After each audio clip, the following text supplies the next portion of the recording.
In 1973, Jimmy Savile was riding high. He had a new Saturday tea time show on BBC One, a programme called Clunk Click, named after Savile's road safety campaign. The programme would be a precursor to Jim'll Fix It. Today, Sarah is a middle-aged professional woman, but back in 1973, she says she was a 14-year-old schoolgirl. She has told me what happened when she wrote a letter to Savile, carer of the Clunk Click programme. She's asked us to protect her identity because her family know nothing about what followed. We've changed her name, and she's represented here by an actress. I wrote to Jimmy Savile at the show to tell him about the choir I was in. A few weeks later, I got home one Saturday, and Mum said Jimmy Savile had been on the phone. He'd got my letter and had called to chat to me. When Mum told him I wasn't in, he said he'd call back. He then called again while I was out, and finally he called a third time and I spoke to him. The choir was going to perform at Stoke Mandeville, and he said he would come and watch. At the time, Savile was a volunteer porter at the hospital. He would go on to raise millions for its spinal injury centre. He's seen here with Prince Charles and Princess Diana at its opening. Sarah says that when her choir performed for some of the patients at Stoke Mandeville in 1973, Savile, true to his word, was in the audience. After the concert, while everyone was getting on the coach to leave, I ran up to him to let him know I was the one who had sent him the letter about the choir. Before I knew what had happened, he'd stuck his tongue into my mouth. It didn't seem to bother him that other people could have seen what he was doing. I was just so shocked. I pulled away and dashed onto the coach. I couldn't believe what had happened. Looking back now as an adult, I realised he'd been grooming me by calling me at home and arranging to come and see me in the choir. So many people looked up to him, including me. Yet he was trying to take advantage of a 14-year-old child. In public, Savile could do no wrong. His Clunk Click TV programme was proving a rating success. But away from the TV studios, I've been told he was using his celebrity status to gain access to teenage girls at a school in Surrey. The girls at Duncroft Approved School were deemed troubled, and most were the subject of court orders. They lived and studied at the school and had to abide by strict rules during their stay there. Savile was invited to visit the school to help raise its profile, but soon his frequent visits became the talk of the common room. Charlotte says she was 14 when she first met Savile there in 1974. What was the banter that you used to hear? Oh, that's Savile, he's a pervert, he does this, he does that. But it wasn't said in a tone where the girls were really angry, or it was like, so teenage banter, like what was happening, it was expected. It was, oh God, here it goes again, Jimmy Savile. So, I mean, the way they spoke about it, sometimes it was like, speaking about having a cup of tea. One day, Charlotte says she discovered what it was like to become a target of Savile's unwanted attention. She says she was part of a group of girls invited to join Savile in a caravan parked in the grounds of Duncroft. We all went into this caravan and Jimmy Savile was there, and the teacher was saying to us, oh, he's going to do a recording of all you girls, and he's going to play it on the radio. Tell me about it. I don't know if he beckoned me first, or I can't remember that, but I do remember that I sat on his lap. And then the next thing, I felt this hand sort of go up my jumper and sort of on my breast like this. I jumped up, I was absolutely freaked out. I started swearing and, what do you think you're doing? And then I was just dragged out of the caravan by two of the staff. Dragged back by my two arms, I remember. My feet were like this, heels were really being dragged in the grass, and told them, filthy mouth I have, how can I make those terrible accusations? You know, Uncle Jimmy does nothing but good for the school, and he was just so wonderful, and me, you know, I need to retract what I've said, I need to apologise. I was taken upstairs to the isolation unit left there for 2 or 3 days and said that I could come back into the building when I refrained from saying such filthy things and detract the accusations. And, you know, that was it. It was that when I came out, I just didn't say anything more because I hated it in the isolation unit. It was a padded cell, and you were locked in this room and just left. So I didn't think anything more about it, but I never saw him again after that, ever. During my investigation, I'd heard claims that in the 1960s, Savile would prey on teenage girls at Manchester's Bellevue Top 10 Club and seduce them in his trademark Rolls-Royce. I've discovered allegations that 10 years later, he was using the same modus operandi at Duncroft. Fiona, then just 14, says she was among the girls invited by Savile to be taken for rides in his Rolls-Royce. So Jimmy Savile would turn up in his Rolls-Royce. What would he do? He would get out of his car, take a box of cigars from the boot, go to the headmistress's office, and then he would come into the common room. And he would almost sit down and try and be one of the girls, and he'd make his selection, if you like, when he got there.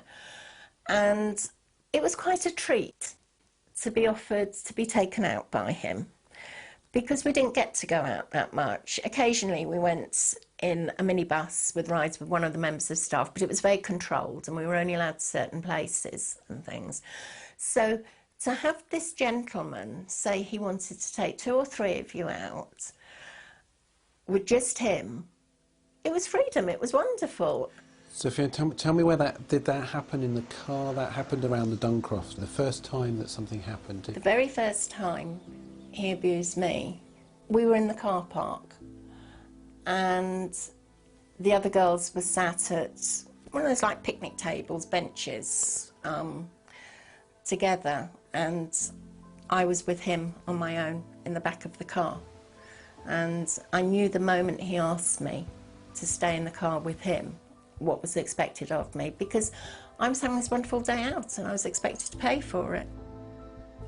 I now know it was wrong, and I can still get very angry over it, but nobody believed me then, so I don't expect people to believe me now, if I'm honest. Can you tell me what he did? At the time, I was underwired, and by the time I'd finished spending some time with him, the wire from my bra had come up over the top of my breast. And he hadn't restrained himself just to my breast. He had also had a good fumble around in my knickers, I could say, and it didn't make me feel comfortable or good about myself, but I thought it was expected of me. And on that occasion, you know, did he expect you to do anything to him? Did he want you, did he expose himself? Did he get you to touch him in any way? Yeah. I was expected to masturbate him. And it sounds very odd, and I'm still not sure why, but he wanted me to put my finger into his anus. And I don't understand why to this day, but that was what he wanted. Fiona says she was assaulted on 2 further occasions during car rides with Savile. She also claims Savile went on to abuse her at BBC Television Centre. Savile would invite Duncroft girls to be among the audience who used to sit on beanbags on the set of Clunk Click, as this 1974 clip from the programme shows. It's claimed Savile used these invitations as an opportunity to groom girls.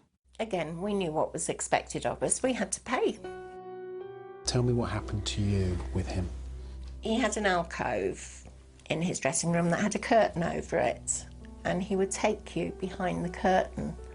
He himself would just make quite lewd suggestions to you a lot of the time, and he often wanted you to sit on his knee while he spun round in the chair, but you could feel him getting an erection as you were sitting on his knee. I'm not quite sure how you describe it, as petting or whatever, but he got his usual hand job off me. And on that occasion, in this alcove, did he touch you?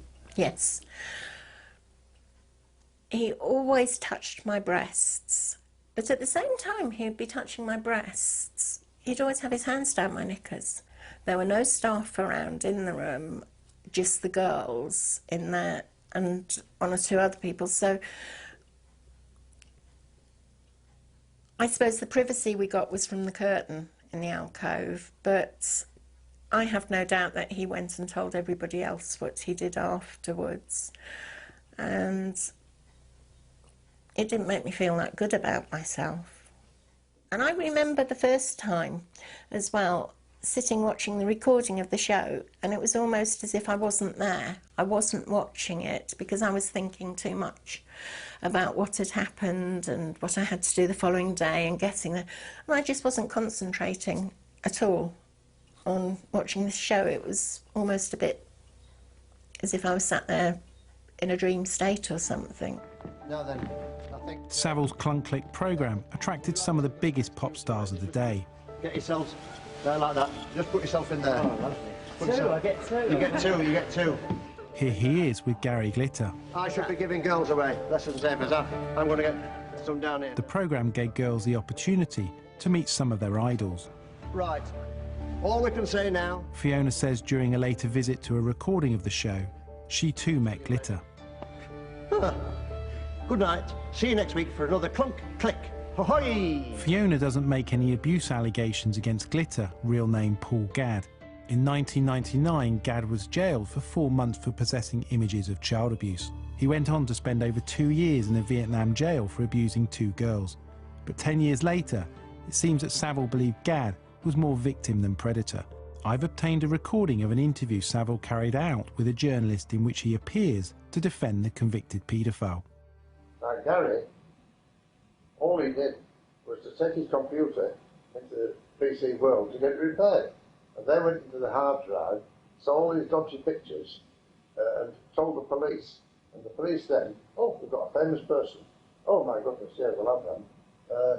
But Gary had not sold it, not tried to sell them, not tried to show them in public or anything like that. It would for his own gratification, whether it was right or wrong,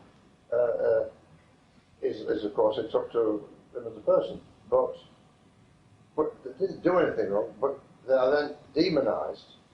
And of course, if you said to a couple, what's Gary Glitter done wrong? I said, well, nothing really. They just sat at home watching these dodgy films. Well, he did go to sort of Southeast Asia after that. Oh, he did, and are you telling me that somebody didn't stick to a little person? You know, Chef Shalafan. He was like that, but he wasn't public with it, and he didn't do anything. Savile's thoughts on Glitter were recorded 2 years before his death. I believe the recording is further evidence of Savile's warped attitude to sexual abuse. My investigation has now uncovered 5 women who say they were victims of abuse at the hands of Jimmy Savile. But were he still alive, would their evidence be enough to lead to his arrest? In 2007, Savile was the subject of a Surrey police investigation. This followed a complaint from a woman who said she'd been sexually assaulted by him in the 1970s while a pupil at Duncroft. The woman has not taken part in this programme. A Surrey Force spokesman told us, "The allegation was investigated and an individual was interviewed under caution. There was insufficient evidence to take any further action." But at the end of my investigation, just how strong is the evidence I've gathered against Savile? I want to get the opinion of one of Britain's leading lawyers. Ian Glenn QC works both as a prosecutor and a defence barrister. He has both prosecuted and defended cases of historic child sex abuse. I have shown him the full transcripts of all the people who have been interviewed as part of this programme. Ian, what are your thoughts on the evidence that we've presented to you? It has to be emphasised, obviously, that Jimmy Savile's side of this has not been heard and can never be heard. So one can only look at the material from the complainants, which I've done. If there was a single incident which was 30 or 40 years old, it would be unfair, in my opinion, to put him on trial for it, because he wouldn't be able to remember what had happened on a single occasion. But the evidence amounts to much more than that. It's a pattern of offending that these complainants are speaking about. There's independence between 2 or 3 groups of complainants, and they are backed up to some extent by independent witnesses who observed relevant occasions of misconduct. Do you think we've gathered enough evidence for Jimmy Savile to be arrested were he still alive? To be arrested, there'd have to be reasonable grounds for suspicion, and the witness statements that I read would amount to reasonable grounds for his arrest. But as the anniversary of Savile's death approaches, what about those women I have spoken to? I have one last person to visit. Esther Ransom launched the child protection charity Childline 26 years ago. And for many years she, like Savile, was one of the BBC's biggest stars. She was one of the first to be asked to comment about him following his death. He was exactly off-screen as he appeared on-screen. Eccentric, idiosyncratic, he was a one-off, he was his own invention, with the cigar, with shiny shell suits. Esther has agreed to watch some of the interviews gathered as part of my investigation. As I opened the door, he turned his head, and it was just his tongue that was just sort of coming out of a mouth. I felt this hand sort of go up my jumper and sort of on my breast like this. He hadn't restrained himself just to my breast. He'd also had a good fumble around in my knickers. So Esther, you've just seen some very powerful interviews. Absolutely. Tell me what your feelings are.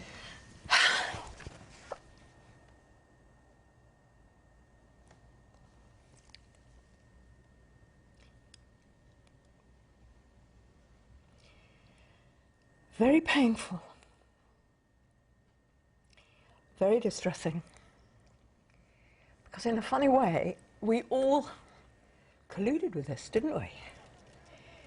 We made him into the Jimmy Savile, who was untouchable, who was nobody could criticize. Jim will fix it. For children, he was a sort of godlike figure. Everybody knew of the good that Jimmy did and what he did for children. And these children were powerless. Esther, you've got a lot of experience of hearing children who give accounts. Do you doubt their accounts? No. Before I watched these, I had absolutely decided that I would not make up my mind, because he's not here to defend himself. It seems utterly unfair. But I must say that what these women say is so matter of fact. They corroborate each other. The style of the abuse and the attack on them was absolutely consistent one with each other. And I'm afraid the jury isn't out anymore. We all blocked our ears to the gossip. There was gossip, there were rumours. And I think the important message, I think, in your programme is that the children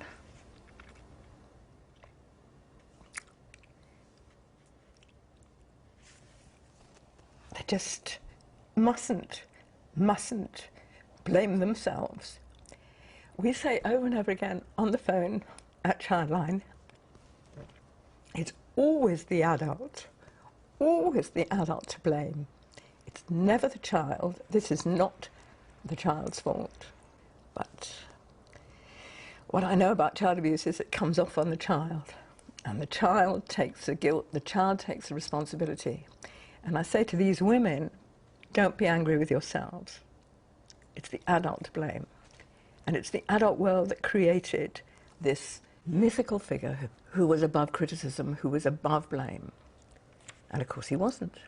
And I feel that we, in television, in his world, in some way colluded with him as a child abuser, because I now believe that's what he was. We put the allegations made regarding Savile's behaviour at the BBC to the corporation. 2 weeks ago, the BBC told us that after extensive searches of its files, no record of allegations or misconduct could be found, and so it was not possible for the corporation to take any further action. Yesterday, they issued a new statement. We are horrified by allegations that anything of this sort could have happened at the BBC or have been carried out by anyone working for the BBC. They are allegations of a serious criminal nature, which the police have the power to investigate. We have asked the BBC Investigations Unit to make direct contact with all the police forces in receipt of allegations and offer to help them investigate these matters and provide full support to any lines of inquiry they wish to pursue. Mind, who as the National Association for Mental Health were involved in the management of Duncroft at the time, told us they were shocked and saddened by the allegations of abuse there and are investigating them. Last week, the Jimmy Savile Charitable Trust told us it is saddened by the broadcast of such serious allegations, which by their very nature will be one-sided and may impact on the charitable trust and its endeavours. Today, the trust said, at no time did the trustees see Jimmy behaving in an inappropriate sexual manner with anyone, but they feel that these serious allegations should be properly investigated with full and complete evidence being obtained from all possible sources. I've carefully gathered the evidence against Savile, as I would have were I still a serving police officer. Of course, now that Savile's dead, he will never be able to answer the allegations against him. But when he was alive, a number of people were too afraid to speak out. Since this programme has become public knowledge, a number of other women have approached us with similar claims. It's several years now since we all learned what Jimmy Savile got up to, but one question never goes away. How on earth did he get away with it? Well, an inquiry into the BBC's handling of the case is soon to be published. It hasn't come out yet, but no one's letting that stop them talking about it because a draft has been leaked to the XRO website. Chris Cook has been looking at it. Dame Janet Smith's report into Jimmy Savile's behaviour at the BBC notes more than 60 allegations. They include rape, assault and groping. Victims were both children and adults, male and female. Dame Janet says this leak is not of her final analysis and it has errors. Nevertheless, it helps us answer the question, how did he get away with it? In her draft report, Dame Janet makes clear that she thinks the BBC's culture in the 70s and 80s was a particular problem. This was an old-fashioned place. Executives used to have drinks cabinets in their offices that were refilled at licence fee payers' expense. This was a siloed place where people didn't share information from one programme to another. And it was a deferential, hierarchical corporation, a place where you didn't cause trouble for people who were more important than you. And Jimmy Savile, at the height of his powers, was one of the most important stars that the BBC had. If you think it's right to make love before you get married, put your hands in the air. Here's Jimmy Savile presenting the Speakeasy programme. After one recording in London in 1970, Savile tried to rape a BBC employee who had been in the audience. The 19-year-old told colleagues, and they advised her she would come out the worst if she complained. Dame Janet summarises, she feared a complaint might hurt her career. But Dame Janet notes that Savile had boasted darkly about sex and violence in interviews and books. It was enough that civil servants didn't want to give him an honour in the mid-1980s, but it wasn't taken seriously in the BBC. The producer of Jim Will Fix It is waiting for a final version of Dame Janet's findings before he comments on them. But he did have this to say today about his former colleague. Jimmy Savile would tell stories about himself that were self-aggrandising, boastful. He was a braggart, and I had been in situations with him which I had later heard him recount to other people, and his later recounting was nothing like what had really happened. So that when he bragged to me about events that I hadn't witnessed, I didn't believe them either. Not that he ever bragged in any way about anything untoward sexually, but he would talk vaguely about conquests, and I would just think, oh yeah. And it's #1 time. Still, some of Savile's behaviour was in the open. Dame Janet says the lady in distress here on the left later complained about being groped on top of the pops, and her sexual assault wasn't taken seriously. The report finds no smoking gun showing that anyone senior knew enough, but it does query why some people who worked with him didn't work it out. Jimmy Savile was really good at fooling people. He fooled a lot of people. He fooled the Vatican. He fooled the Honours Committee. He fooled Margaret Thatcher. He fooled the heir to the throne and his wife. And therefore, it's not surprising that he fooled a lot of BBC people, including me. And I think now, in retrospect, that he was probably getting a huge buzz out of the fact that he was doing these things and fooling everybody and achieving this great status at the same time. Jimmy Savile was never formally investigated by the BBC, but Dame Janet noted that even if he had been, the BBC's probes in the 1970s into allegations of sexual abuse were feeble. Derek Chinnery's boss, Douglas Muggeridge, asked him to make some discreet inquiries. This interview was filmed before Mr. Chinnery's death last year. He'd heard rumours about what Savile had been up to, and would I have a word with him? It was typical old-fashioned BBC management sort of speak, and Jimmy said, "Oh, it's a load of nonsense." I said, "What do you do then?" I ring Douglas Muggeridge and say, "He says it's a load of nonsense." Where do we go from there? We now know it was here on this street where Jimmy Savile had a flat 5 minutes walk from the BBC's headquarters that he committed some of his worst abuses. We also know a lot of people heard rumours that this was going on, that he was bringing young girls back to his home. So why didn't they do anything about it? The truth is, a lot of people heard these stories about Jimmy Savile and didn't really believe them. They were part of the Jimmy myth. A lot of people thought he was actually asexual and just bragging to hide that fact. The more people heard these stories, the less they seemed to believe them.